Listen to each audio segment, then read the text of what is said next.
ভালোবাসবো বাসবো রে বন্ধু তোমায় যতনে আমার মনের ঘরে আরে কি হইছে? আলো চুইয়া চুইয়া আজকে 22 বছর পরে আমার একটা স্বপ্ন পূরণ হইব। চাকরি পাইছিস না সাক্ষী কি বালের সাক্ষী দিয়ে ভাইবা থাকলে হইব, এর থেকে বড় কিছু পাইতেছি মামা। মানে স্বপ্নটা পূরণ হইব, যার জন্য 25টা বছর অপেক্ষা করছি। আজকে সে আমাকে ডিস্টার্ব করে, আমার সাথে ফ্লার্ট করে। প্রেমে পড়ছো? ও মাই গড, প্রেমে পড়া বারণ কে বলছে? হ্যাঁ। বলেন না ভালোবাসা ক্ষতিকর, আমি বলবো ওই ক্ষতিটা আমার বুকে চেপে ধর। ও পাপি, 25টা বছর যার জন্য অপেক্ষা করছি না, তাকে যে পায়া যাবে তো সকাল। মানে যার মোবাইলে ফোন দেই, কালকে তোরে ফোন দিলাম মায়াটা ধরলো, মাইটা দিল আমার ফোন দিল। আব্বারে ফোন দিলাম সেদিন মায়াটা ধরলো, মাইটা আম্মারে ফোন দেই মায়াটা ধরে, বন্ধু বান্ধবের ফোন দেই মায়াটা ধরে। আরে কোন মাই? ভালোবাসিস কই আপনি ডাকেন? মা তুই তো আমার একটা সময় জানাস, একা কোনদিন কোনো মায়ের সাথে কথা বলছি না, আর বলবো না। কল দিবে ঠিক আছে, আমার একটু দূরে রাখিস, কন্ট্রোল করিস।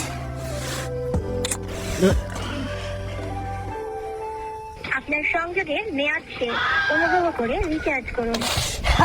আচ্ছা রাকিব, এই যে তুই গরিব না, এই গরিব হওয়ার পিছনে কারো হাত নাই, একমাত্র তোরই হাত। হ্যাঁ গরিব দেখে তো অসম্মান করলি না, ভালোবাসার দুশ্মন তুই।